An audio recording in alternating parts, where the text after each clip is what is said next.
refuse to die. This is a momentous hour in world history. This is the invasion of Hitler's Europe. And where victory lives on.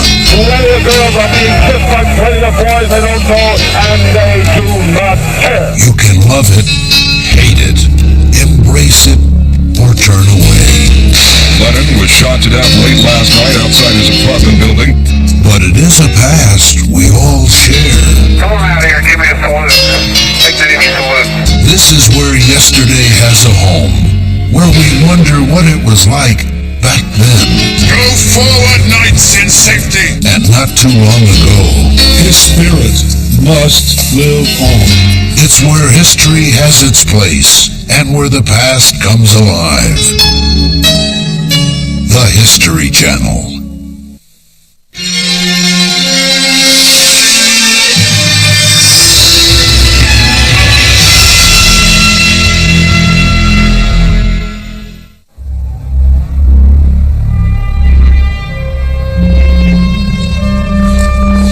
For months, they've been trapped in an Arctic wasteland.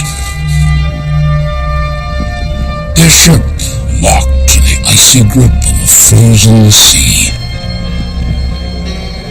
Lured by the siren song of the unexplored North, the scientists and seamen of the Canadian Arctic Expedition had dared to enter her frigid currents in search of a last undiscovered continent. Just after Christmas 1913, the ice holding them began to shift and break, as if waking from an uneasy sleep. Captain, it's torn a hole in the engine room. All hands, abandon the ship. She's going down. They were now castaways, hundreds of miles from civilization with no hope of rescue.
Cigar-smoking captains of industry began to replace sea captains of mighty square riggers. With most of the world already plundered, men of adventurous spirit set out for the last piece of unexplored land, and the most treacherous of all seas, the frozen expanses at the top of the world.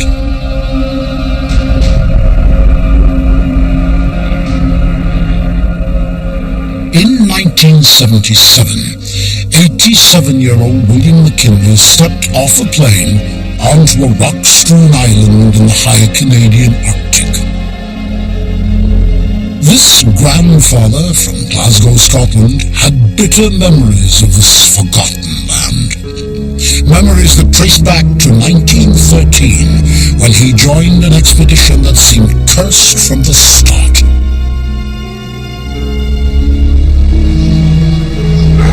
The Canadian Arctic Expedition of 1913 was conceived by a brilliant and ambitious anthropologist, Vilhelm Stephenson. At age 27, he'd headed into the wilds of northern Canada and spent 6 years living among the native Inuit tribes. He re-emerged in the spring of 1912, having reinvented himself as prophet and promoter of a newer, friendlier Arctic. He managed to survive, and the thing is, when people saw him, they couldn't figure him out because he didn't look tough.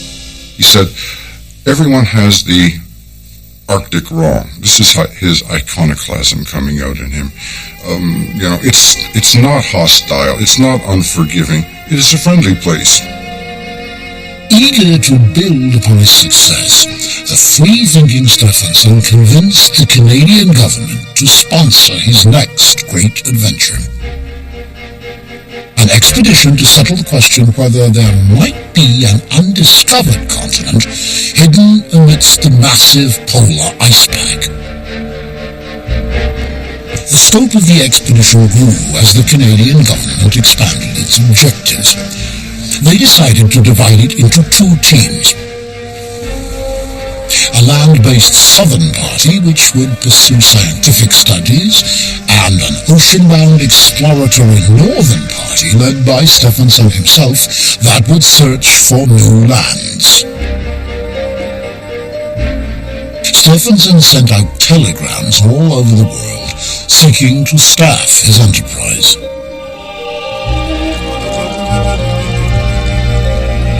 On a pleasant Glasgow evening in late April of 1913, William McKinley, then a 24-year-old mathematics and science teacher, received his invitation to become the project's magnetician.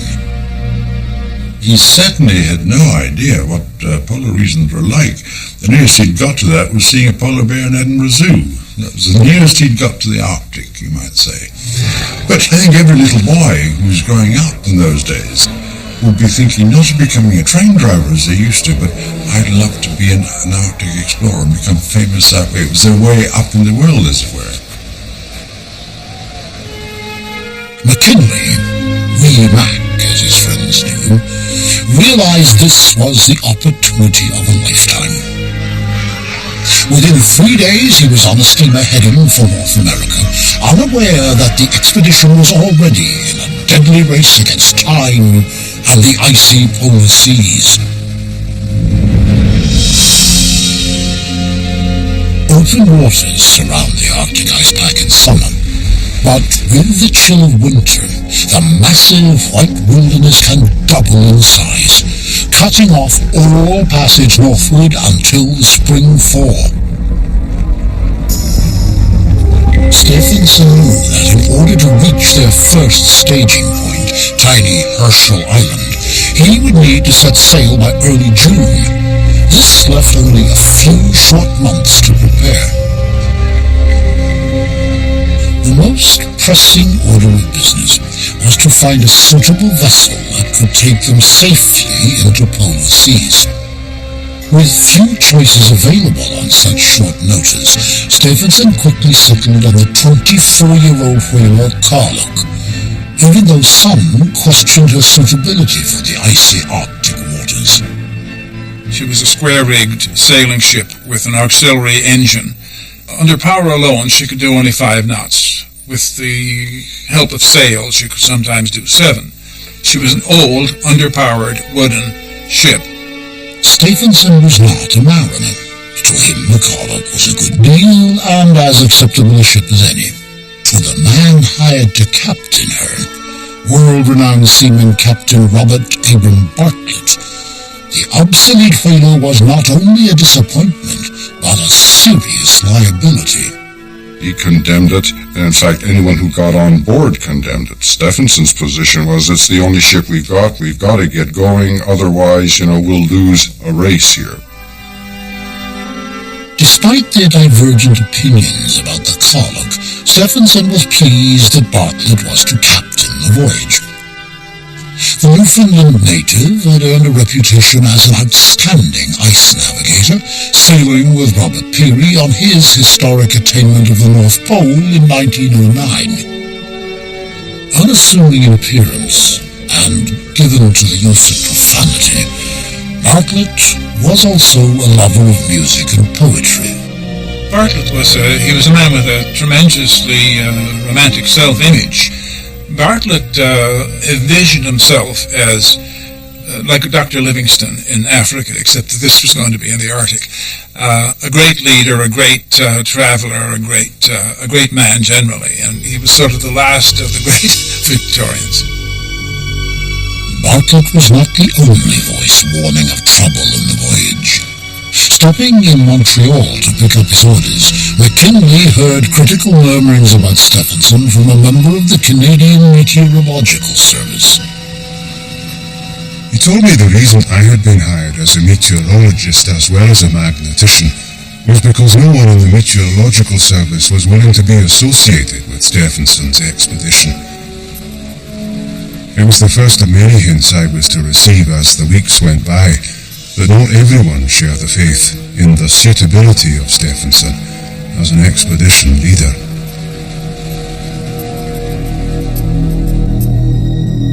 When Remark arrived in Victoria, British Columbia on June 1st of 1913, many of his fellow scientists were already there. But Stephenson, whom most had never met, was nowhere to be found, leaving the hasty provisioning of the ship to his subordinates.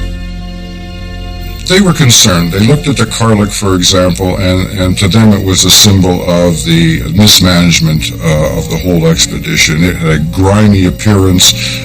It was low in the water. It was filled with bales of equipment, and it just had a terrible appearance, amongst other things. Stephenson arrived in British Columbia only 3 days before the scheduled departure, and with characteristic optimism, he posed for a publicity photo amidst the chaos of the Karluk's deck. His insensibility to the anxiety of his staff was underscored by his comments in private dispatches to Ottawa. While every reasonable precaution will be taken to safeguard the lives of the party, it is realized by both the backer of the expedition and the members of it that even the lives of the party are secondary to accomplishment of the work.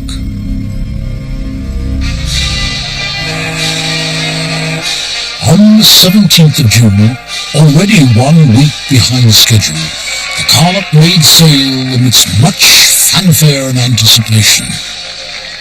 We steamed round Esquimalt Harbour to cheers from the entire Canadian Pacific Fleet, line up on deck and filling the rigging. Good luck signals were hoisted, sirens wailed, and we were off in a glorious sunset. As the Dominion government ship Karluk headed toward Alaska, the scientists and crewmen on board began to settle into the routine of shipboard life. They couldn't have known that nature and circumstance were conspiring against their journey's outcome.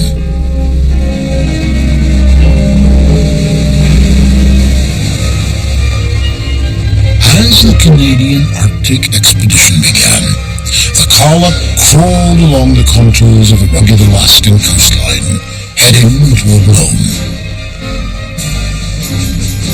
There, on July 8, 1913, the northern party's Karluk and the 2 smaller schooners of the expedition's southern party anchored for a few days and hurriedly divided supplies and equipment amongst the 3 ships.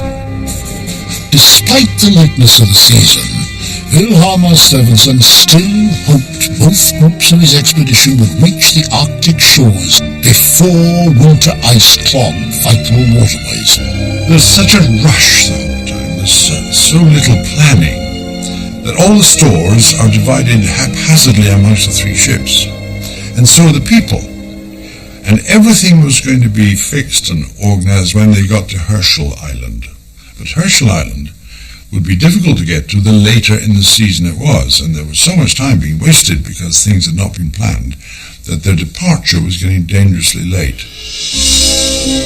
On July 10th, the concerned scientists formally confronted Stephenson about the disorganized state of affairs. The veteran explorer bristled at this challenge to his authority. In turn, some members of the staff took to calling their commander His Lordship behind his back. There was no sense of cohesion in a team starting up. Of course, in a ship, very small ship, with cramped conditions and damp damp and cold and everything like that, that kind of feeling starts festering very quickly. It was already late in July when the Karluk finally headed up through the Bering Strait. As she slipped across the Arctic Circle, tensions on board temporarily eased. The water was ice-free, and Karluk's successful rendezvous with the other two ships of the Southern Party at Herschel Island seemed assured. 4 days later, a blizzard struck, early for the season by fully a month. By the following morning, on only the second day of August, the second mate reported ice off the port bow. The delays had been costly, and now the expedition would have to contend with the onset of an early winter. They then continued eastward until they got into heavy field ice, and Bartlett said, "Look, this ship simply can't take this kind of punishment. She isn't built for it, and we should turn around and go back to Alaska and put her in harbor for the winter." And Stephenson said, "No, we're going to go on." So tedious was their progress that it took the Karluk almost 4 days to travel 20 miles to windswept Point Barrow, the northernmost settlement of North America. Here, Stephenson finally completed his provisioning, including the hiring of an Inuit family to help with the hunting and sewing of winter apparel. But the Karluk was still at the mercy of the encroaching ice pack, which seemed to thicken with each mile they advanced. It's not a question of being hit by an iceberg like the Titanic. It's this floating pack ice. It's always on the move.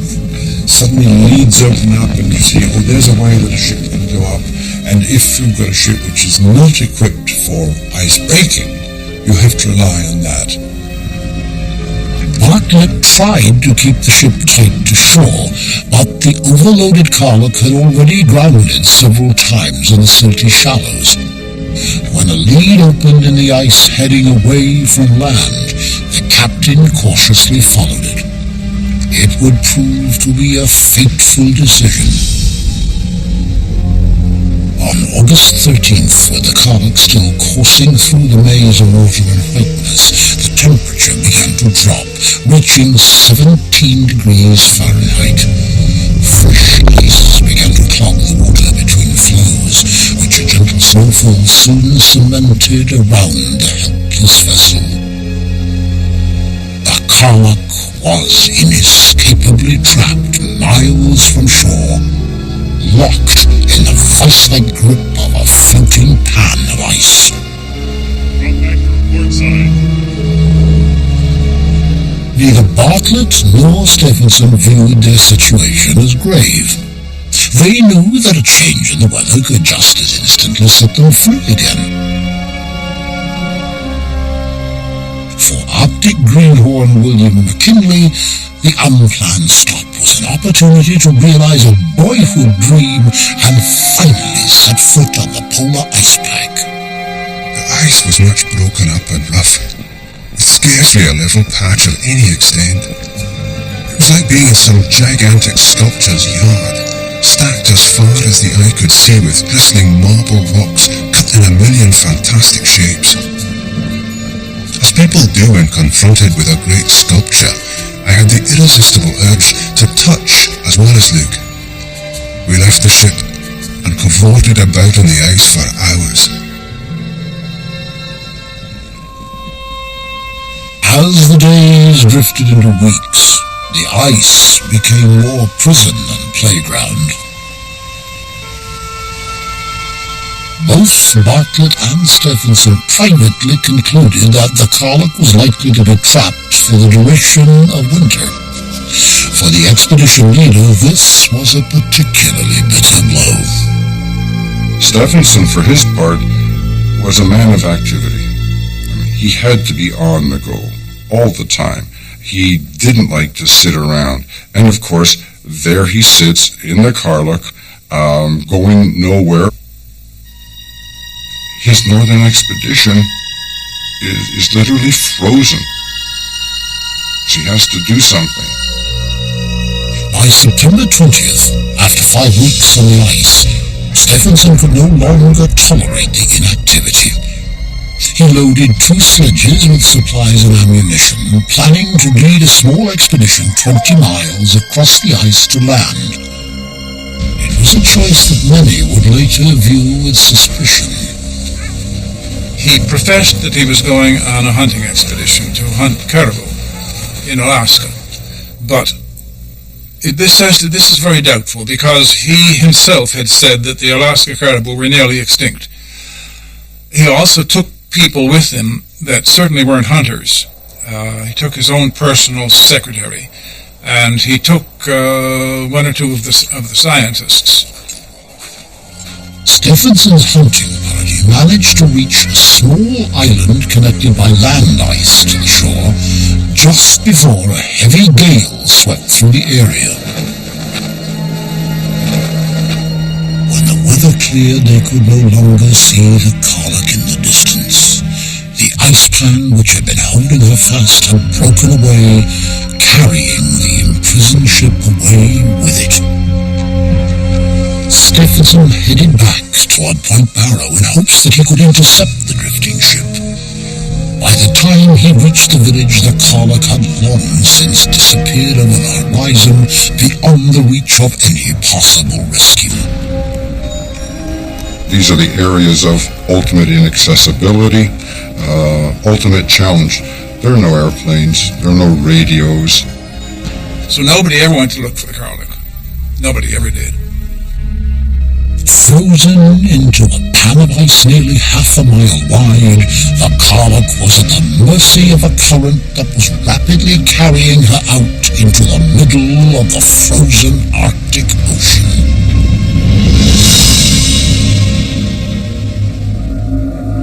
In September of 1913, now separated from their leader Wilhelm Stephenson, the members of the Canadian Arctic Expedition were trapped aboard their ship, the Karluk, locked in the grip of a frozen Arctic Ocean. Around them, the polar ice pack stretched out endlessly in all directions, alive with the persistent movements of 1,000 opposing flows, and crashing together into mountain-like pressure ridges amidst a thundering, almost musical roar. These many mountains, maybe 100 feet high, of ice blocks jumbled together, suddenly they would loosen, come tearing down like a tenement of a house, rolling down towards you all over the place. It was incredibly dangerous and incredibly beautiful as well. Captain Robert Bartlett knew that the Karluk might not long withstand such crushing pressure on her hull. He began caching supplies on a nearby floe of old sea ice. Back in Ottawa, dispatches from Stephenson reached the Canadian government with news of the Karluk's loss. Once his detractors learned how the commander had come to be separated from his flagship, they criticized him bitterly.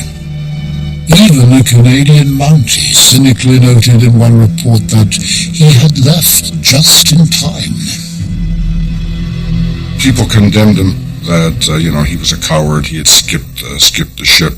The evidence suggests, and the research I've done basically said he agonized about leaving the ship. He wasn't a coward. This is not in him to be a coward. He just wanted to keep going. Stephenson left his scientific party and then proceeded on the kind of thing he wanted to do anyway, a lone expedition by dog sled and on foot among the Canadian Arctic islands. The beleaguered commander headed northward to resume his original quest as the helpless Karluk continued her vagabond waltz, drifting as much as 20 miles a day. As the days grew shorter, Captain Bartlett realized that temperatures on the ice pack might soon drop to 40 degrees below zero. As a precaution, he had his men pile snow high around the hull of the Karluk to insulate their quarters. The castaways felt safe, at least for the time being. In mid-November, the sun slipped below the horizon to begin its winter hibernation. Weeks of endless night lay before them, underscoring their sense of alienation in this strange and hostile world. The howling and barking of the dogs was the only break in the black, icy silence that surrounded us. As the days passed without hope of release, we turned more and more in on ourselves, ever more dependent on the warmth and comfort inside the ship, and increasingly aware of the imperfections and deficiencies of the Karluk.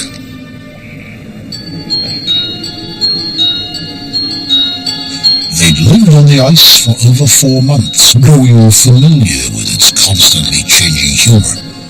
Then, just days after the Christmas of 1913, they heard a familiar sound that filled their hearts with dread. The ice had begun to shift and break, moving ever closer to the vessel. On Saturday, January 10th at 6:45 p.m., a loud noise rocked the ship. The ice began rafting, as they call it. Big ice pans coming up on top of the ice that was there. And one of these ice pans punched a hole in the ship, just about at the waterline. Within an hour, the hull has a longer gash in it. Water is pouring in. It lists to 20 degrees to one side. It's obvious now that the Karluk is about to go down.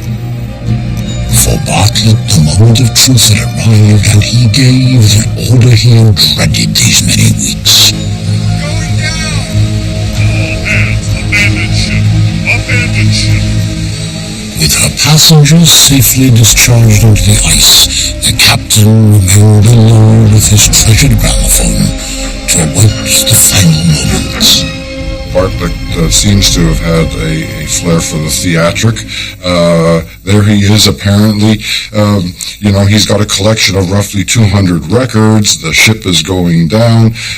He starts playing them one by one and then throwing the finished records into the fire. And the last record he puts on just before she goes beneath the ice is Chopin's Funeral March. The ship should go down with the flag flying if possible, so he raised the Canadian Navy's blue ensign to the mast, and then stepped out on deck and listened to the strains of the funeral mass while the water closed in over the deck.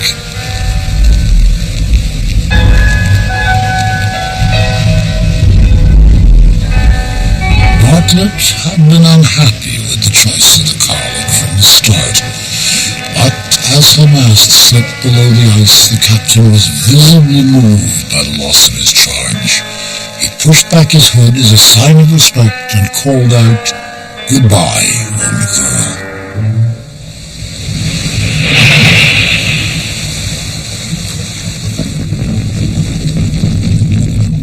So there they were left in the middle of the Arctic Ocean, in the middle of the Arctic night, with lots of supplies, but nothing but ice under their feet. By morning, the lead had frozen over with young ice. No trace of the old whaler remained. Her passengers were now castaways in a frozen wasteland with no hope of rescue. On January the 12th, 1914, 25 former passengers of the Karluk awoke to the cold stare of an icy sea. Their ship lay 38 fathoms below them on the floor of the Arctic Ocean. 2 large shelters constructed of boxes and snow were now their only refuge from the deadly cold of Arctic winter. Though they were drifting almost 300 miles from the coast of Siberia, the castaways clung to a sliver of hope. Just before the ship began to go down, they had spotted Wrangel Island. They'd spotted the peak in the middle. They reckoned if William McKinley managed to fix the position properly, or where they were, and land was within striking distance at least, then they had a chance. Wrangel Island was at the least 60 miles away across the constantly shifting ice pack. Captain Robert Abel Bartlett dispatched his first mate, 21-year-old Sandy Anderson, and a small scouting party to try and reach its shores. 14 days later, a member of the scouting party stumbled back into camp with disturbing news. The island they had seen was not Wrangel, but tiny Herald Island. Even more disturbing was the report that the first mate had taken his group across a dangerous stretch of ice to reach it. Bartlett knew that Herald Island was little more than a rock, devoid of life-saving resources. In the days to come, he would send several search parties to look for the missing men. The youthful first mate and 3 others were never seen again. McKinley's fascination with the Arctic began to give way to bitterness at the loss of such well-intended men. They were 4 young men with no grand ideas about exploring the Arctic or finding new land. Just 4 sailors trying to follow orders. Tensions in Shipwreck Camp continued to mount. Some of the scientists decided to set out for land on their own, against Bartlett's fervent objections. Bartlett does not want them to leave. He wants the party to stay together. In fact, that is his responsibility, to keep them together. The scientists, being scientists, feel that they are unto themselves in many ways. They look upon Bartlett as a mere captain, and therefore they feel they don't have to take orders from him. The group set out with full provisions on man-drawn sledges, leaving a final epistle for Bartlett, absolving him of any responsibility for their actions. Over a week later, a scout from the shipwreck camp stumbled upon a trail littered with discarded mittens and supplies that led him to the Waywood expedition. The wearying travel across the ice had proven too much for them. He tried to persuade them to turn around because they were obviously close to exhaustion at this point. All 4 of them were.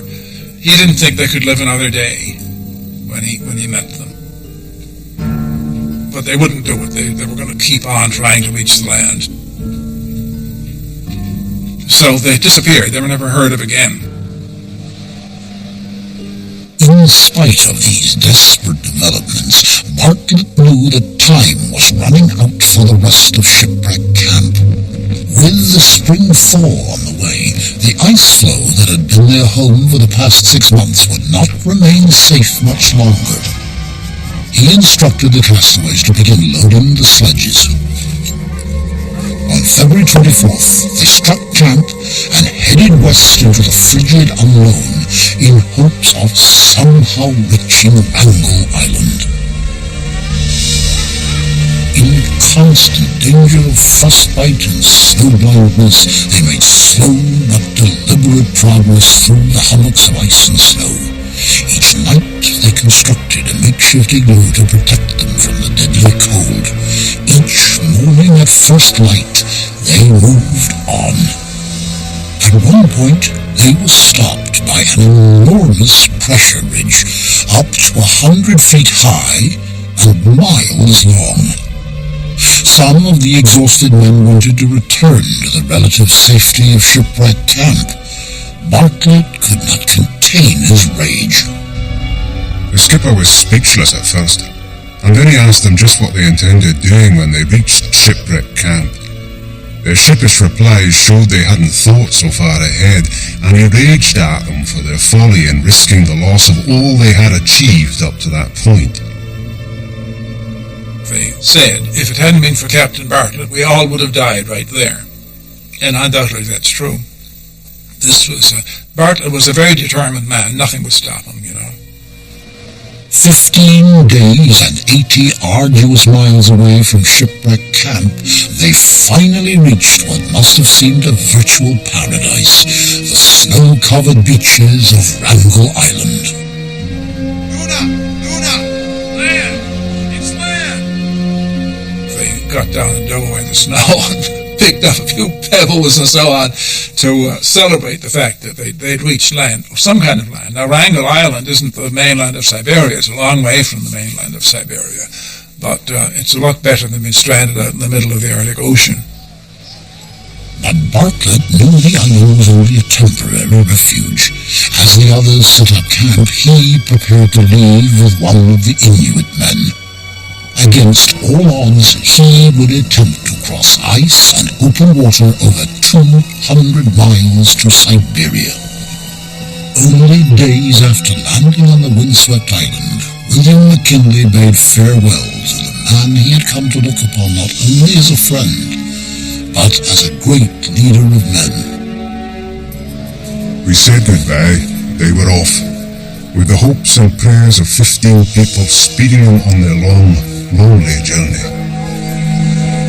On them depended any chance we had of leaving Wrangel Island alive. With their leader gone, the castaways had only one mission: to survive until help arrived. They spread out over the island into 3 camps to ensure a wider hunting area, but game proved to be in short supply.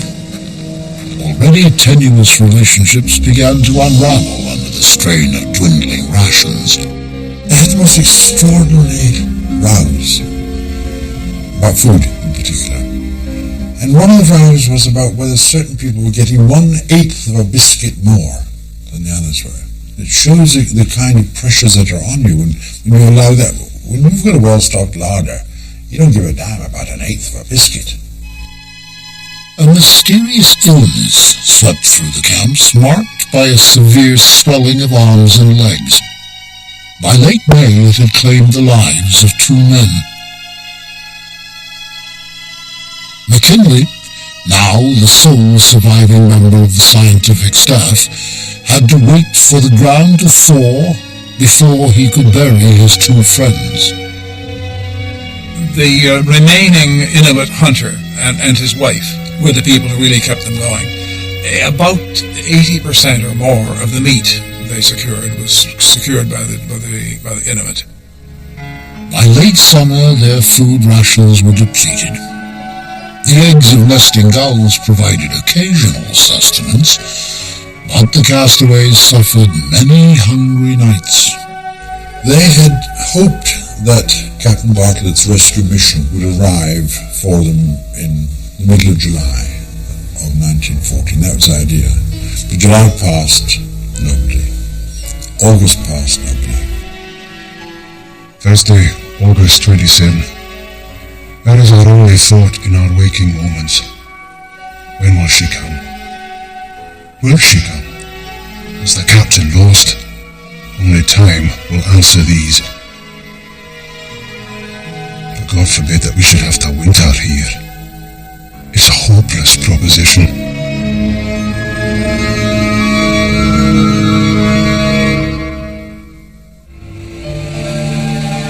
While the castaways languished on barren Wrangel Island, Captain Robert Bartlett and his Inuit companion were forging their way over treacherous moving ice in an attempt to reach help in Siberia.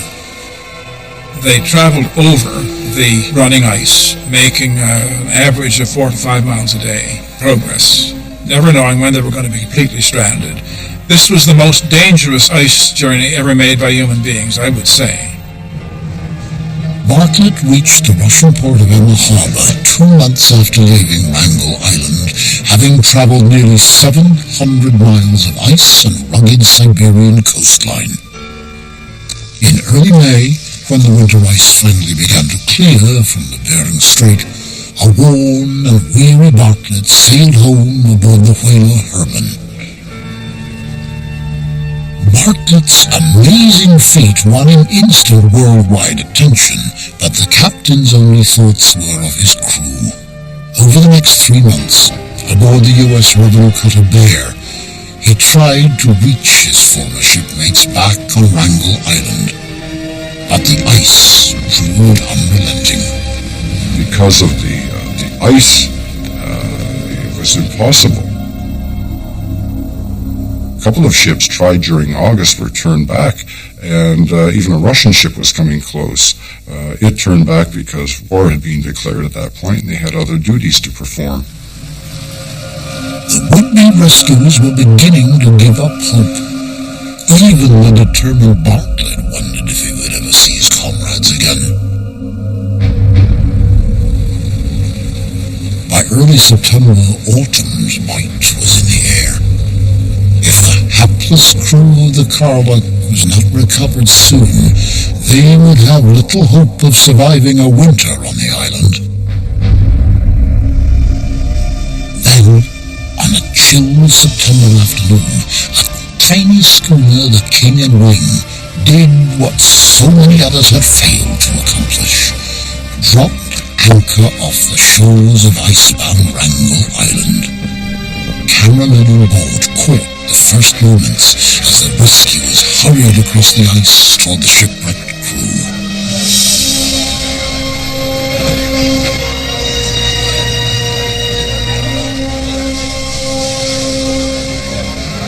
Their reactions were very odd. They didn't also start whooping and dancing with joy and rushing down to the shore to welcome their rescuers. They were shy. They felt that this was another world coming to them. It didn't dawn on them really that they had been rescued until they were actually on the ship. They were astonished to find that they were the biggest news story in the world, because they'd been written off as dead. On board the cutter Bear, Captain Bartlett noticed a small schooner approaching from the north. To the captain's great relief, he could see his shipmates on board.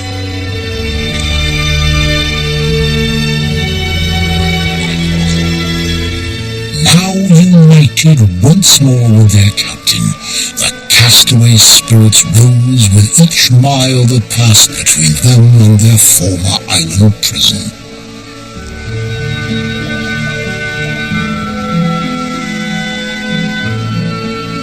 Still flushed with his newfound freedom, William McKinley penned this letter home with welcome news for his worried family. Just think of it, all of you. I am alive, and more than alive, I am living. None of you know what life is, nor will you know, until you come as near losing it as we were. Know that of 6 scientists aboard the Carlock, I alone remain, and will soon be among you to tell you a story the world has never heard.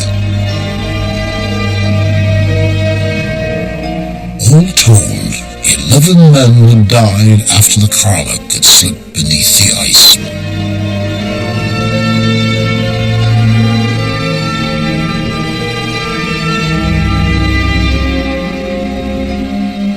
Despite this tragic loss of life, the Canadian Arctic expedition was ultimately hailed as a success. The Southern Party returned home in 1916, having completed one of the most extensive ethnological and geological surveys of the area in and around Coronation Gulf. But what of Expedition Commander Wilhelm Stephenson? After abandoning the Carlock and after splitting with the Southern Party in March of 1914, he had forged onward into higher latitudes and hadn't been heard from since. When he was presumed lost in the ice in 1914-15, you'll find individuals, the Geological Survey, saying essentially, don't send out a search expedition for Stephenson. It's not, his life is not worth it. And he was given up for dead. But 5 years later he showed up, and sure enough, he had discovered the last 3 small islands that had not been mapped in the world. Very much alive, Stephenson emerged from the Arctic in 1918, having claimed for Canada the islands of Brock, Borden, and Mahon. He had covered over 100,000 square miles of new Arctic territory, failing to find any trace of a last great continent. In his account of the expedition, The Friendly Arctic, published in 1921, the Karluk tragedy was only mentioned as a footnote to his great adventure. He defended the loss of life against the backdrop of World War I.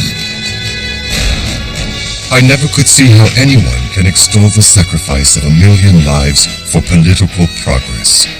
Who condemns the sacrifice of 12 lives for scientific progress? For the advance of science is but the advance of truth, and the truth shall make you free. The Karluk's former captain, Robert Bartlett, was honored by the Royal Geographic Society for his leadership. Yet many others blamed him for the loss of life. After all, it had been his decision to take the Karluk away from the relative safety of the shore and into the thick of the ice pack. But William McKinley never forgot the man to whom he felt he owed his life. Bartlett was a hero to McKinley. I think he's a hero to everybody else. Bartlett is the one truly heroic figure who emerges from that ill-fated expedition. Bartlett went on to lead 17 more expeditions into Arctic waters, never again losing a life under his command. After fighting in the trenches of World War I, McKinley married and settled down to resume the quiet life of a teacher.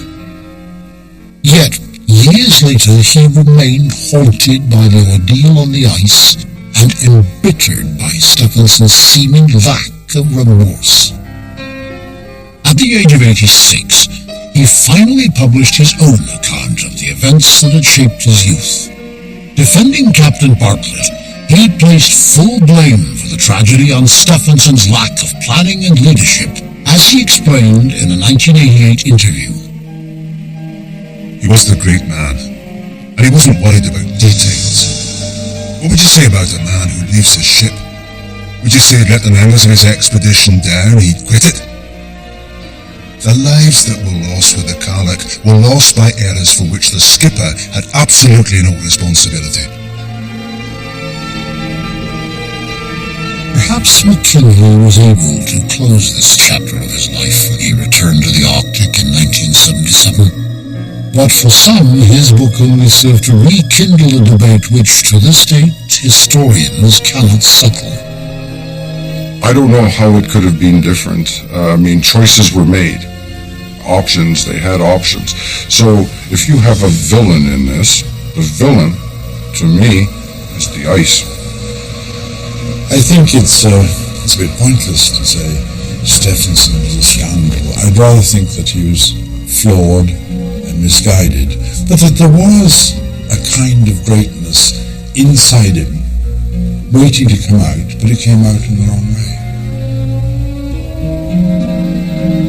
With the Karluk, everything was left to chance, and chance let them down.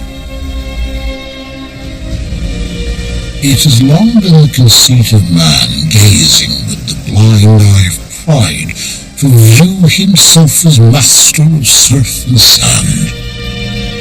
The frozen remains of the Karluk, lost somewhere beneath 38 fathoms of Arctic sea, serve as one more reminder of the folly of such arrogance in the pursuit of glory.